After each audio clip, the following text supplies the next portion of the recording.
அன்புடன் கோவிந்தராஜுலு. மணல்மேடு வெதர்மேன் வானிலை ஊடக நேயர்களுக்கு முற்பகல் வணக்கம். இன்று ஆகஸ்ட் மாதம் 2ஆம் தேதி, ஆடி மாதம் 17ஆம் தேதி முற்பகல் வானிலை நிலவரம். நேற்று அங்கங்கே மழை பெய்யலாம் அப்படின்னு எதிர்பார்த்துருந்த நேரத்தில் நேற்று இரவு மணல்மேடு சுற்று வட்டாரங்களில், மயிலாடுதுறை சுற்று வட்டாரங்களில் கனமழை பெஞ்சிருக்கு. ஆனால் நம்ம எதிர்பார்த்தது இன்னையிலேருந்து தான் உறுதியான மழைங்கிறது இன்னையிலேருந்து தான். நேற்று அதாவது சொல்லுவாங்கள்ல, இது வெறும் ட்ரைலர் தான், இனிமேல் தான் மெயின் பிக்சரே இருக்குன்னு சொல்லுவாங்கள்ல, ட்ரைலரே ரொம்ப கடுமையாக இருந்துச்சு. இன்னும் ஒரு 15 நாளைக்கு கடுமையான மழை.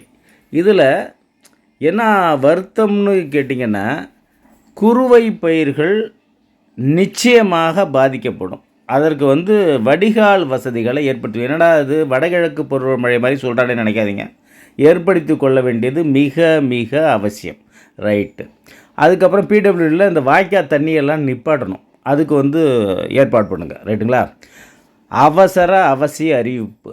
ஆகஸ்ட் 2 இன்னைக்கு, ஆடி 17 முதல் ஆகஸ்ட் 12 கூட கிடையாதுங்க, 15 வரைக்கும் அது போக போகுது. ஆடி 27, ஆடி 30 வரைக்கும் இலங்கை அருகே உருவாகி, அதாவது அது மேலடுக்கு சுழற்சி வலுப்பெற்று டெல்டா, சென்னைன்னு சொன்னால டெல்டா வழியாக தான் அது பெங்களூர், அதாவது கர்நாடகா வழியாக அது அரபிக்கடலுக்கு போக போகுது.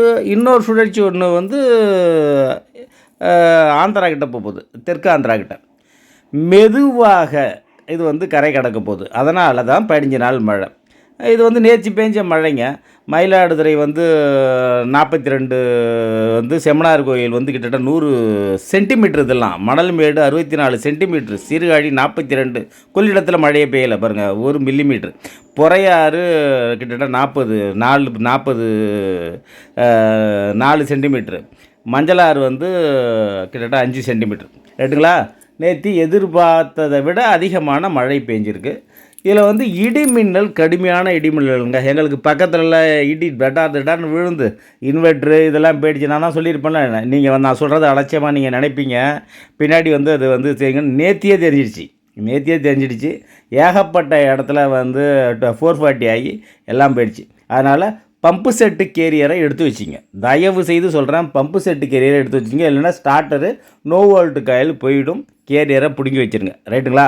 அடுத்தது வீட்டில் மின்சாதனங்களை உபயோகப்படுத்துகிறப்ப ஜாக்கிரதையாக இருங்க. மழை பெய்கிறப்ப சூறைக்காற்றுடன் தான் பெய்யுது, சூறைக்காற்றுடன் கனமழை பெய்யுது, இடி மின்னல் கடுமையாக இருக்குது, எந்த நேரம் வேணாலும் எங்கே வேணாலும் விழும். அதனால் மழையின் போது நடமாட்டத்தை குறைச்சிருங்க. அதாவது இன்றைக்கெல்லாம் ஒரு பெரிய மழைலாம் கிடையாதுங்க. மழைன்னா பெரிய மழைன்னா 10 சென்டிமீட்டரே பெரிய மழை கிடையாதுன்னு சொல்கிறேன். அப்படின்னா 4ஆம் தேதியிலேருந்து எப்படி பெய்யுன்னு பாருங்கள். 4ஆம் தேதியிலேருந்து 15 சென்டிமீட்டர், 20 சென்டிமீட்டர். நான் ஒட்டு மொத்தமாக 30 சென்டிமீட்டர் தான் பெய்யுன்னு நினச்சிக்கிட்டு இருந்தேன். ஆனால் 100 சென்டிமீட்டர் பெய்யும் போல் இருக்குது. 100 சென்டிமீட்டர்னால் டெல்டா தாங்குமா? அது உங்கள் சாய்ஸுக்கே விட்டுடுறேன். அதனால் ஆகஸ்ட் 4 to 8, 1 to 4 வெப்பசலன இடிமழை மாதிரி பெய்யும். 4 to 8 தொடர் மழை. ஆகஸ்ட் 10 to 15 காற்று சுழற்சி மழை. ஆகஸ்ட் 10 தேதிக்குள் அந்தமான் அருகே ஒரு எர்த்துக்குவாக்கு ஏற்படுறதுக்கு வாய்ப்பு இருக்கிறதாக ஒரு நம்பத்தகுந்த வட்டாரங்கள் சொல்கிறது. அது நம்ம எப்படி சொல்கிறதுன்னு தெரில. அதிகாரப்பூர்வ வானிலை அறிக்கைக்கு, இந்திய வானிலை அறிக்கையை பார்க்கவும். இது என்னுடைய தனிப்பட்ட வானிலை அறிக்கை. ரைட்டுங்களா? அதாவது இந்த நேத்திலேருந்து 1 to நேற்று 2ஆம் தேதிக்கு நேத்தியே சேர்த்துக்கிட்டோம்.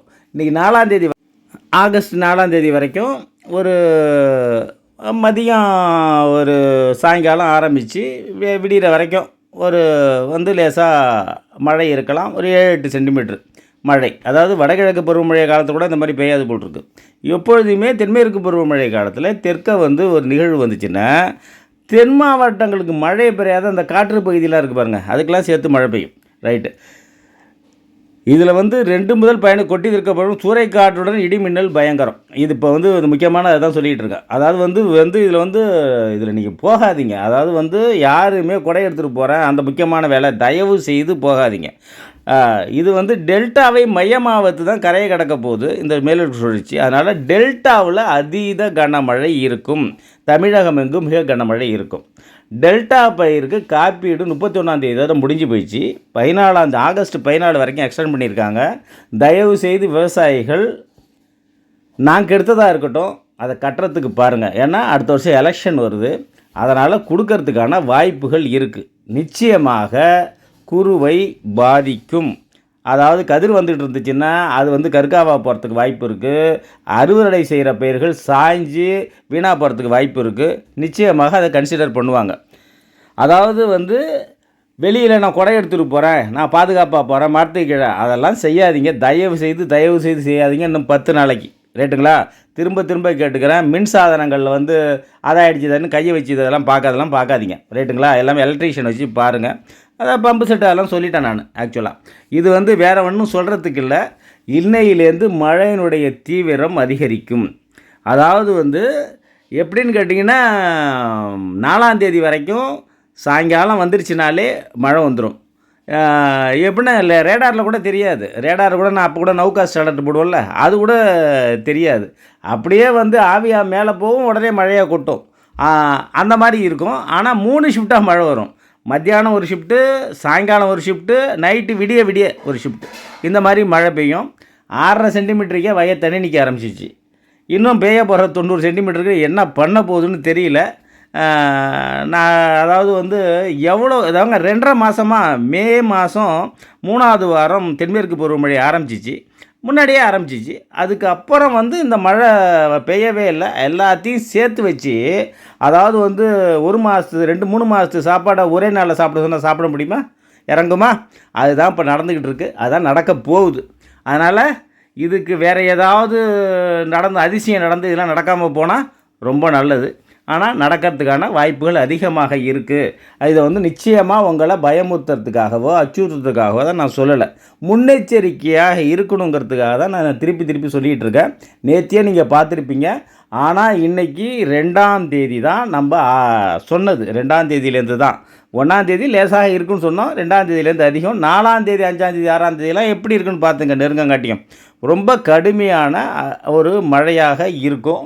இதில் சூறைக்காற்றுடன் கனமழைங்கிறது வந்து ஒரு கொடுமையான விஷயம். இடிமின்னல் கடுமையாக இருக்குங்க. காட்டில் வந்து கார்பன் துகள்கள் 2.5 மாதம் மழை பெய்யல, கார்பன் துகள்கள் ஏறி போச்சு. மலார்னு இடிக்குது, இறங்கி அங்கே பக்கத்தில் வந்து எல்லாம் டிவி எல்லாமே போச்சுன்னு வச்சிங்களேன். அந்த மாதிரி எந்த ஏரியான்னு தெரில. இனிமேல் தான் நல்லா விசாரிக்கணும்.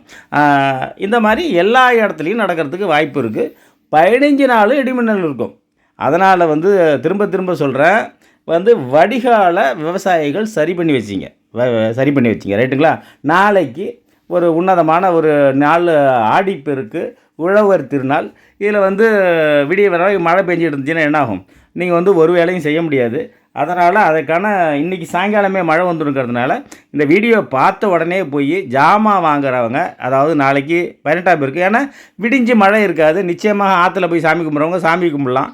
நாளைக்கு அது ஒரு பிரச்சனைலாம் கிடையாது. கும்பிட்றவங்க கும்பிடலாம். அது அந்த பிரச்சனைலாம் கிடையாது. ஜாமான் வாங்குறதுக்கு இடிமின்னலில் போய் மாட்டிக்காதீங்கிறதுக்காக தான் சொல்கிறேன். அதுக்கப்புறம் வந்து நாளைக்கு இந்த இறைச்சி வாங்குறவங்க போகிறவங்க வர்றவங்க இந்த முக்கூட்டு எங்கள் ஊர்லலாம் அதாங்க திரும்ப சொல்கிறேன், அறுத்து தெருவுக்கு அப்படியே பிரிச்சுப்பாங்க. அவங்களுக்கு வந்து ஒரு இடம் பார்த்து வச்சிங்க. ஏன்னா விடிகிற வரைக்கும் மழை இருக்குங்கிறதுனால அது கொஞ்சம் இடைஞ்சப்படும். அதை வந்து கொஞ்சம் சரி பண்ணி வச்சிங்க. வெளியில் சுற்றுலா நான் பிச்சாவரம் போகிறேன், பூம்புகார் போகிறேன் அப்படிங்கிறவங்கெல்லாம் அதெல்லாம் தவிர்த்துருங்க. வேறு ஏதாவது ப்ரோக்ராம் வச்சிங்க ரைட்டுங்களா? அதாவது வந்து வெளியில் நடமாடுறத குறைச்சிங்க ரைட்டுங்களா? வெளியில் நான் நடமாடுறேன், அங்கே போகிறேன், இங்கே போகிறேன், பூம்புகார், பிச்சாவரம் இதெல்லாம் வாய்ப்பே இல்லை சாயங்காலத்தில் போகிறதுக்கு.